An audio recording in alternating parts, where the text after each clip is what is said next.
मिलना चाहते थे। सुग्रीव किष्किंधा के वानर राज के छोटे पुत्र थे।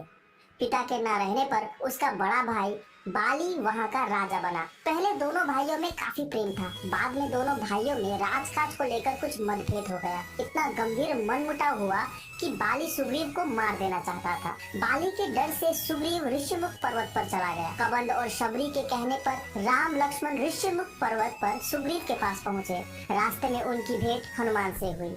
हनुमान उन दोनों भाइयों को प्रणाम करते हुए बोले, मैं सुग्रीव का सेवक हूँ। लक्ष्मण ने उन्हें अपना परिचय देते हुए वन में आने का कारण बताया। हनुमान राम लक्ष्मण को पहचान गए। राम लक्ष्मण हनुमान को बताते हैं कि वे लोग सहायता के लिए आए हैं। हनुमान के चेहरे पर हल्की सी मुस्कान आ गई। वे सोचने लगे कि कोई उससे सहायता मांगने आया है जिसे स्वयं सहायता चाहिए। राम और सुग्रीव की स्थिति एक जैसी थी। राम अयोध्या से निर्वासित थे और सुग्रीव किष्किंधा से। राम की पत्नी को रावण उठा ले गया और सुग्रीव की पत्नी को उसके भाई ने छीन लिया। हनुमान राम लक्ष्मण को अपने कंधे पर बिठाकर सुग्रीव के पास ले गए। दोनों ने एक दूसरे को मित्रता का वचन दिया। राम ने सीता हरण की बात सुग्रीव को बताई। सुग्रीव को कुछ बात याद आई। उसने बताया कि रावण का रथ इसी पर्वत के ऊपर से होकर गया था। सीता स्वयं को रावण के चंगुल से छुड़ाने का प्रयास कर रही थी। उन्होंने गहनों की एक पोटली को राम के सामने रखते हुए कहा कि क्या ये गहने सीता के हैं? राम ने आभूषण तुरंत पहचान लिए। कुछ गहने लक्ष्मण ने भी पहचाने। गहने देखकर राम शोक में डूब गए।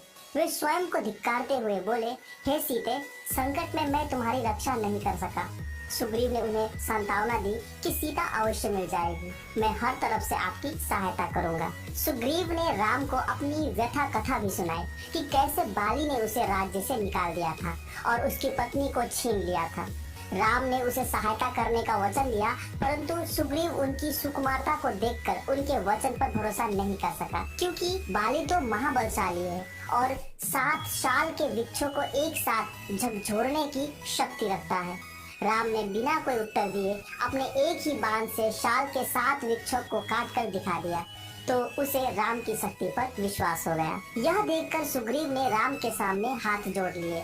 राम ने सुग्रीव से बाली को ललकारने के लिए कहा। योजना बनाकर सब किष्किंधा पहुँचे। राम लक्ष्मण और हनुमान पेड़ की ओट में छिप गए। सुग्रीव ने राम की शक्ति लेकर बाली को ललकारा। बाली क्रोध में गरजते हुए बाहर निकला। दोनों में भीषण युद्ध हुआ। सुग्रीव हारने लगा। राम ने पेड़ के पीछे खड़े रहकर भी बाली को बाण से नहीं मारा, तो सुग्रीव वहां से भागकर ऋषिमुख पर्वत पर चला गया और राम को सहायता न करने के लिए भला बुरा कहा। राम ने उसे समझाया कि तुम दोनों भाइयों के चेहरे मिलते जुलते थे, इसलिए वे बाण नहीं चला पाए, तो वे उसे दोबारा बाली से युद्ध करने के लिए भेजते हैं और जब बाली सुग्रीव को मारने लगता है तो वे उसे बाण से मार गिराते